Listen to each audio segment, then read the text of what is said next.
नमस्ते everyone, this is Sandeep and welcome to my channel only study by Sandeep Dhiman. आज हम discuss करने वाले हैं स्लेव डायनेस्टी के 9 इंपॉर्टेंट एमसीक्यूज़ को। साथ में हम ऑप्शंस को भी डिस्कस करेंगे, तो अप्रॉक्सीमेटली आपके 30 क्वेश्चन जो हैं कवर हो जाएंगे इस वीडियो से। ये वीडियो जो है 3 से 4 मिनट का रहेगा, तो एंड तक जरूर देखिएगा। चलिए शुरू करते हैं। पिछली वीडियो में हमने पढ़ा था कि मोहम्मद गौरी यहाँ से वापस चला जाता है इंडिया से और यहाँ पर कुतुबुद्दीन ऐबक को अपना डिप्टी नियुक्त कर देता है। लेकिन उसके बाद जब गौरी की मौत हो जाती है तो यही कुतुबुद्दीन ऐबक जो है वो स्लेव डायनेस्टी की नींव भारत में रखता है।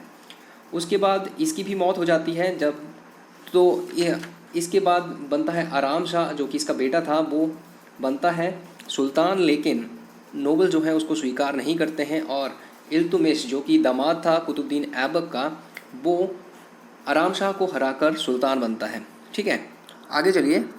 क्वेश्चन नंबर 1 है हमारे पास, which ruler of slave dynasty liberated the Turkish empire from Ghazni. तो वो कौन सा शासक था जिसने टर्किश एम्पायर को गजनी से स्वतंत्र बना दिया था? तो वो था इल्तुतमिश। ठीक है, अब बाकी ऑप्शंस को भी देख लेते हैं कौन कौन थे। ये जो मुबारक शाह था, ये कुतुबुद्दीन ऐबक के दरबार में एक लिटरेरी जेम था। ठीक है, मतलब राइटर पोएट टाइप था। और यल्दो जो था ये था गजनी का शासक, इसको हराया था कुतुबुद्दीन ऐबक ने। और आराम शाह जो था ये कुतुबुद्दीन ऐबक का बेटा था। ठीक है, और इल्तुतमिश जो था वो दामाद था, यही शासक बना था आराम शाह को हराकर। ठीक है, नेक्स्ट है question number 2, which ruler saved himself and Delhi from the wrath of Mongol conqueror Genghis Khan by not giving shelter to Shah of Khwarizm। तो देखो, ख्वारिज़म एम्पायर ये अफ़गानिस्तान के एरिया में, ईरान अफ़गानिस्तान के एरिया में पड़ता था। यहाँ का जो शाह था उसके पीछे चंगेज़ खां जो था बहुत बुरी तरह से पड़ा था और ये इसको हराया शाह को चंगेज़ खां ने। और उसके बाद ये शाह जो था भागता हुआ इंडिया पहुंच गया, दिल्ली में पहुंचा और इसने इल्तुतमिश से मदद मांगी इसको छिपाने के लिए। लेकिन इल्तुतमिश ने मना कर दिया इसको हाथ जोड़कर कि मैं आपको शरण नहीं दे सकता। और इस तरह से उसने खुद को और दिल्ली को चंगेज़ खां के प्रकोप से बचा लिया। ठीक है, तो वो शासक था इल्तुतमिश। सी ऑप्शन जो है राइट आंसर है इस क्वेश्चन का। नेक्स्ट है, blank organized a group of 40 Turkish nobles known as Chaliha. तो वो कौन सा शासक था जिसने चालिहा, ये बहुत ही इंपॉर्टेंट क्वेश्चन है, बहुत बार एग्जाम में पूछा जाता है। वो शासक था इल्तुतमिश। ठीक है, नेक्स्ट है, who wrote the account of Iltutmish rain. Iltutmish का जो शासन था उसके बारे में किसने लिखा है? तो वो लिखा है मिन्हाज उस सिराज ने। ये इसके दरबार में एक राइटर था और इसी ने पूरा अकाउंट लिखा है इसके बारे में। अगर हम बात करें हसन अली की, हसन अली नहीं है, इस तरह का कोई आदमी नहीं था, एक हसन आज़मी था जो कि लिटरेरी पर्सन था एक कुतुबुद्दीन ऐबक के दरबार में। मुबारक शाह भी एक लिटरेरी पर्सन था, ये भी कुतुबुद्दीन ऐबक के दरबार में था। और रूहानी और उसामी जो थे ये भी लिटरेरी पर्सन थे, लेकिन ये इल्तुतमिश के दरबार में थे।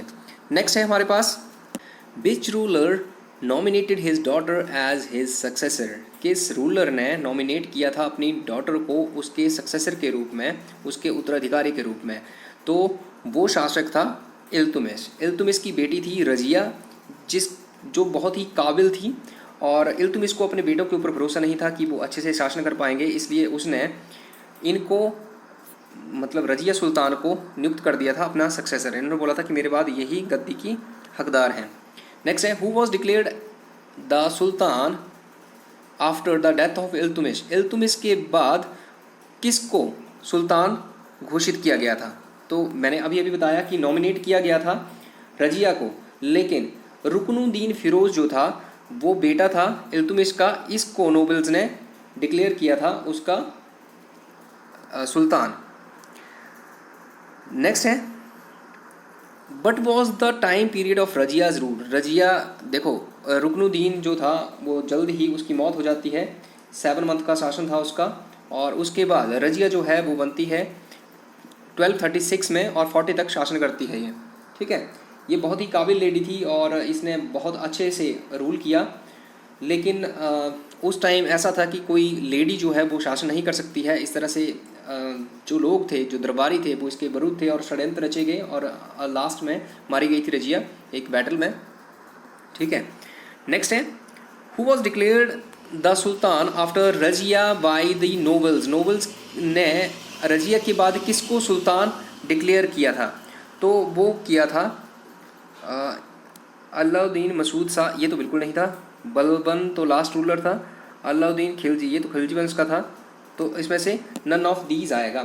जब रजिया की मौत हो जाती है तो उसके बाद बहराम शाह को नियुक्त किया था, जिसने 2 साल तक शासन किया था और 1242 में उसको मार दिया गया।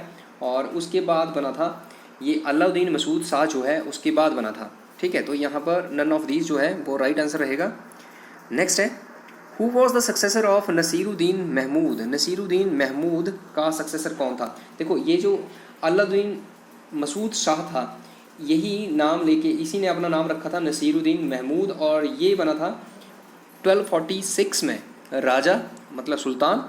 और इसने शासन किया था 20 साल 1266 तक। और लास्ट रूलर उसके बाद इसका सक्सेसर, इसको सक्सीड किया था, सॉरी यहाँ पर इसको सक्सीड किया था बलबन ने। ठीक है, तो बलबन जो था इसके बाद राजा बना था नसीरुद्दीन के बाद, क्योंकि नसीरुद्दीन का कोई बेटा नहीं था अपना। नेक्स्ट है question number 9 who ended the power of Chaliha. तो जैसे ही बलबन राजा बना, सुल्तान बना, उसने सबसे पहले चालिहा की पावर को ख़त्म कर दिया था। ठीक है, आज के लिए बस इतना ही। होपफुली आपको सारे क्वेश्चन जो है अच्छे से क्लियर हो गए होंगे, और अगर कोई भी क्वेश्चन एग्जाम में बनता है तो आप अच्छे से उसको करके आएंगे। नेक्स्ट वीडियो में हम खलजी एम्पायर के बारे में पढ़ेंगे, उसके बाद हम तुगलक डायनेस्टी के बारे में पढ़ेंगे, और उसके बाद लोधी डायनेस्टी के बारे में पढ़ेंगे, और इस तरह से जो भी वंश दिल्ली सल्तनत में आए थे उन सबको कवर करेंगे।